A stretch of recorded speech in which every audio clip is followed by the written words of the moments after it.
नमस्कार दोस्तों, study IQ में आप सभी का बहुत बहुत स्वागत है।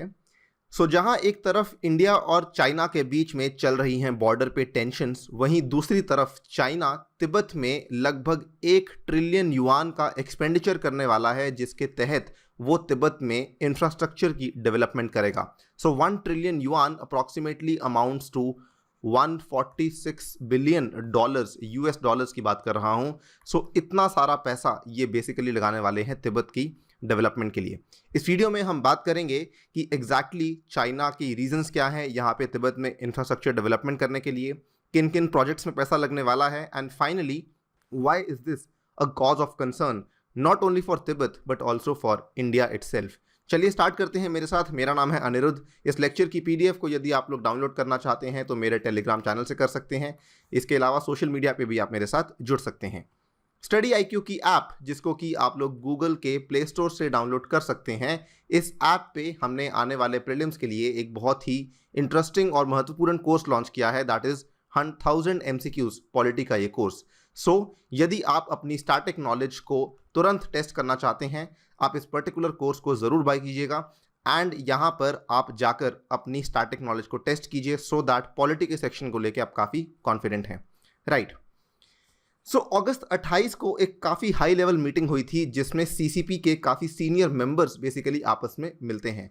ऐसी मीटिंग ऑलमोस्ट साल में 1 या 2 बार होती है और इस पर्टिकुलर मीटिंग में यहाँ पे चाइना के प्रेसिडेंट मिस्टर शी जिनपिंग, उन्होंने अपने ऑफिशियल्स के, स्पेशली जो फ्रंट लाइन ऑफिशियल्स थे, उनकी अचीवमेंट्स को बहुत ज़्यादा सराहा और उन्होंने ये भी कहा कि जो अभी तक हम काम करते आए हैं तिब्बत में, वो अच्छा काम किया है एंड आगे जाके हम और भी इसमें अच्छा काम करना चाहते हैं। हमारा जो मेन पर्पस है तिब्बत में वो है यूनिटी को स्ट्रेंथन करना। इसको लेकर, इस पर्टिकुलर मीटिंग को लेकर जो भी तिब्बत को लेकर अनाउंसमेंट्स हुई थी, हमने एक सेपरेट वीडियो तैयार की थी जिसमें हमने आपको बताया था किस तरीके से cultural genocide of splitism of Tibet जो है वो चाइना कर रहा है एंड किस तरीके से चाइना ने यहाँ पर स्प्लिटिज्म को फाइट करने के लिए एफर्ट्स शुरू किए हैं। राइट। आप इस वीडियो को जाके देख सकते हैं ज़्यादा जानकारी के लिए। कमिंग बैक, यहाँ पर इसी पर्टिकुलर जो मीटिंग थी, इसी मीटिंग में डिसाइड किया गया था कि चाइना लगभग 1 ट्रिलियन युआन का एक्सपेंडिचर करने वाला है इन तिब्बत, जैसे जैसे बॉर्डर टेंशन्स बढ़ रही हैं इंडिया के साथ। यहाँ पर जो प्राइम रीज़न है बीजिंग का वो है to bolster the frontier security. Obviously आज की डेट में ये जो प्रॉब्लम चल रही है इंडिया चाइना के बीच में बॉर्डर पे, इसमें प्रॉब्लम केवल भारत के लिए नहीं है, प्रॉब्लम चाइना के लिए भी है, बिकॉज यहाँ पर चाइना का जो इंफ्रास्ट्रक्चर है बॉर्डर एरिया में वो भी ज़्यादा अच्छा नहीं है। And Tibet being the buffer area between India and China, यहाँ पे चाइना का इंटेंशन बिल्कुल क्लियर है कि वो यहाँ पे तिब्बत के अंदर बेसिकली हाइटेंड टेंशन्स के चलते किसी भी तरह की कमी को नहीं देखना चाहते हैं। एंड दे ऑल नो कि ये वाला जो एरिया है काफ़ी रिमोट है और ये काफ़ी इम्पोवरिश्ड है, जिसकी वजह से वो यहाँ पर डेवलपमेंट करने में इंटरेस्टेड हैं। यहाँ पर रेल डेवलपमेंट तिब्बत में काफ़ी लंबे समय से प्लान थी और अभी रेल डेवलपमेंट को लेके चाइना काफ़ी हद तक सीरियस है। इनफैक्ट चाइना ने यहाँ पर इस पर्टिकुलर मीटिंग में ये भी अनाउंस किया है कि आगे जाके अगले 15 सालों में किस तरीके से पर्टिकुलर कंट्री में रेल डेवलपमेंट की जाएगी। एग्जैक्टली कौन से प्रोजेक्ट्स प्लान किए जा रहे हैं, रेल डेवलपमेंट तो बहुत ही जनरल हमने बात की, लेकिन जो एग्जैक्ट प्रोजेक्ट्स यहाँ पे प्लान किए जा रहे हैं वो कुल मिला के 3 हैं, जिसमें से पहले 2 काफ़ी ज़्यादा महत्वपूर्ण हैं, not only for Tibet but also for India as well. पहला जो प्रोजेक्ट है ये बेसिकली डील करता है सिचुआन तिब्बत रेलवे लिंक को लेकर, और दूसरा प्रोजेक्ट है जो कि डील करता है with the railway line between Nepal and Tibet. तीसरे नंबर का प्रोजेक्ट है, ये बेसिकली बात करता है एक ड्राई पोर्ट को बनाने के लिए in the Tibet autonomous region. 1 by 1 तीनों के बारे में बात करेंगे बहुत ही ब्रीफली। सबसे पहले सिचुआन तिब्बत रेलवे लिंक। यहाँ पर जो सिचुआन तिब्बत का रेलवे लिंक है, इसको आप इस पर्टिकुलर फिगर से समझ सकते हैं। देखिए, ये वाला आपका इलाका है तिब्बत का, ठीक है, ये जो हमने यहाँ पे मार्क किया है तिब्बत का इलाका है। ये वाला आपका इलाका है चाइना का जो एक्स्ट्रा इलाका है। एग्जिस्टिंग रेलवे ये वाली है जो कि राइट नाउ कनेक्ट करती है चाइना को तिब्बत के साथ। ये एग्जिस्टिंग रेलवे है, लेकिन इसका जो सफ़र है ये काफ़ी ज़्यादा लंबा है। यहाँ पर एक और लिंक तैयार करने की कोशिश चाइना कर रहा है and that is this one over here, जो कि चेंगडू से लेकर लिहासा तक चलती है और ये रास्तों में इन सब स्टॉप से होते हुए जाएगी।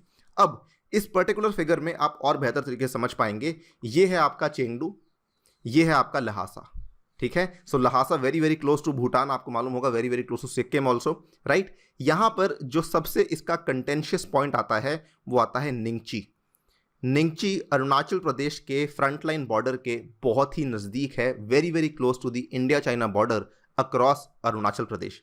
सो this is one point of concern. यहाँ पर ये वाला जो कंस्ट्रक्शन है, यहाँ पर इसका एक छोटा सा पार्ट है जो कि अभी तक कंस्ट्रक्ट नहीं हो पाया है, बिकॉज यहाँ पे माउंटेनियस टेरेन की वजह से, जियोलॉजी की वजह से कंस्ट्रक्शन मुश्किल है। वो वाली कंस्ट्रक्शन अब शुरू की जाने वाली है। So construction on the most difficult section will begin in the coming weeks, and हो सकता है शुरू हो भी चुकी हो। और यहाँ पर इस पर्टिकुलर जो सेक्शन पे 270 बिलियन युआन का खर्चा आने वाला है। ये मुश्किल क्यों हो रही थी? Because of the rough terrain and the complex geology. Obviously I told you, main reason यहाँ पे कंसर्न का इंडिया के लिए है, निंगची के पास में इतनी नज़दीक से चाइना की एक रेल लाइन कनेक्ट होती हुई जाएगी। सेकेंड इंपॉर्टेंट रेलवे लाइन की बात करते हैं, जो है नेपाल तिब्बत रेलवे लाइन। अब देखिए इस पर्टिकुलर मैप में अगेन ये है आपका Kathmandu, and there we have Lhasa again. So यहाँ पर क्या है, ये पूरी की पूरी लाइन तैयार प्लान की गई थी। इसमें जो ये शिगाटसी से लेके लहासा तक का है, ये ऑलरेडी ऑपरेशनल है, और ये ऑपरेशनल आई थिंक 2014 में ही हो चुका था। उसके बाद जो आगे का एरिया है ये अंडर कंस्ट्रक्शन है। अगेन यहाँ पर टाइम लग रहा है, बिकॉज यहाँ पे जो माउंटेन्स हैं वो बहुत ज़्यादा जियोलॉजिकली स्ट्रॉन्ग हैं, जिनको बेसिकली तोड़ना, जिनके थ्रू रेलवे लाइन को निकालना थोड़ा एक मुश्किल टास्क है। यहाँ पे जायरोंग के पास ये बॉर्डर को क्रॉस करेगी, and again this is a concern for India. Why? Because देखिए नेपाल जो है वो इंडिया और चाइना के बीच का एक बफर स्टेट था, एंड नेपाल और इंडिया के रिलेशंस अक्सर अच्छे रहते हैं। लेकिन फिलहाल क्योंकि नेपाल के साथ हमारे रिलेशंस थोड़े से खराब हो रहे हैं, सो चाइना इस पर्टिकुलर विंडो ऑफ अपॉर्चुनिटी का भी इस्तेमाल कर रहा है, and it is trying to come closer to Nepal. And इसीलिए इस पर्टिकुलर मीटिंग में उन्होंने ये भी अनाउंस किया कि हम यहाँ पे नेपाल के साथ जो लहासा वाला रेलवे का लिंक था उसको भी जल्दी से स्टार्ट करेंगे। So as you can see over here, जो फर्स्ट एक्सटेंशन थी जो लहासा शिगाटसे की थी 2014 में शुरू हो गई थी, आई वॉज राइट। एंड साथ ही में construction of the railway from Shigatse to Gyirong is expected to be completed by 2022। और एक बार ये गायरोंग तक कंप्लीट हो चुकी, उसके बाद गायरोंग से लेके काठमांडू तक जोड़ना बिल्कुल लास्ट पार्ट होगा, that will be like the elephant's tail. So with that ये तिब्बत को नेपाल के साथ भी जोड़ देंगे। So these are the two main railway projects जो कि फिलहाल चाइना प्लान कर रही है तिब्बत में, और इन पे जोरों शोरों से काम चल भी रहा है। फाइनली एक और यहाँ पे प्रोजेक्ट है। अगेन ये वाला प्रोजेक्ट भी कहीं ना कहीं नेपाल को बेसिकली इंडिया से दूर लेके जाने की कोशिश करता है। आपको मालूम होगा नेपाल एक लैंडलॉक्ड कंट्री है, जिसकी वजह से उसको पोर्ट का एक्सेस नहीं रहता है, जिसकी वजह से नेपाल अक्सर जो पोर्ट का एक्सेस करता है वो करता है कैलकाटा के पोर्ट का एक्सेस। लेकिन यहाँ पर चाइना प्लान कर रहा है तिब्बत के ऑटोनॉमस रीजन में एक ड्राई पोर्ट को, और इस ड्राई पोर्ट का वो इस्तेमाल करवाएगा नेपाल से, सो दैट नेपाल का डिपेंडेंस अगेन इंडिया के ऊपर कम हो जाए। These are the 3 major developments जो कि $146 बिलियन के तहत प्लान की जा रही हैं तिब्बत में। अब ये चिंता का विषय क्यों है? सबसे पहले तिब्बत के लिए चिंता का विषय क्यों बन जाता है? तिब्बत के लिए इसलिए बन जाता है बिकॉज जितनी भी आलोचना तिब्बत को लेकर चाइना की होती है, भले वो कोई भी हो, भले वो जो राइट्स ग्रुप्स यानी कि जो अधिकार के लिए आवाज़ उठाने वाले समूह होते हैं, जब वो बोलते हैं चाइना कंप्लीटली उनको इग्नोर करता है।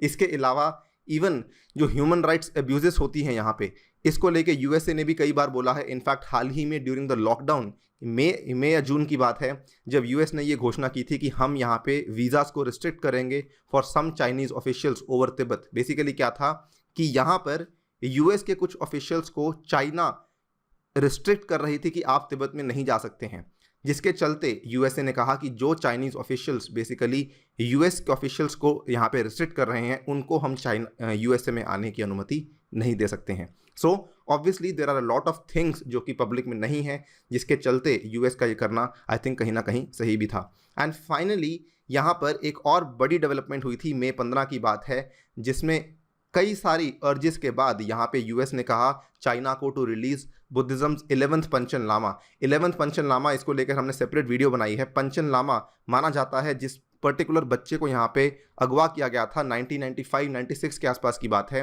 वो दुनिया का सबसे यंगेस्ट पॉलिटिकल प्रिजनर बना था, जिसको चाइना ने यहाँ पर अगवा किया था। सो कई सारी रिक्वेस्ट के बावजूद आज 25 साल हो चुके हैं, लेकिन पंचन लामा अभी तक जो है वो चाइना के द्वारा रिलीज़ नहीं किया गया है, because this is the Panchen Lama जो चाइना नहीं चाहता, जो कि आगे जाके एक इम्पॉर्टेंट फिगर बन जाए तिब्बत की पॉलिटी में, जिसके चलते इसका जो आप कह सकते हैं किडनैपिंग पीरियड है वो अभी भी जारी चल रहा है। So there are a lot of concerns China के द्वारा ये तिब्बत में डेवलपमेंट करना।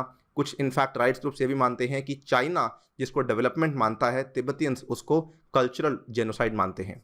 सो बेसिकली हर पर्टिकुलर सेक्शन से यही आवाज़ आती है कि जब तक तिब्बत को लेके दुनिया भर में आवाज़ नहीं उठाई जाएगी, चाइना का जो ये स्टैंस है ये कंटिन्यू होता रहेगा। इसके अलावा आप क्या सोचते हैं हमें ज़रूर बताइए कमेंट सेक्शन में। Thank you for listening, stay tuned and stay safe.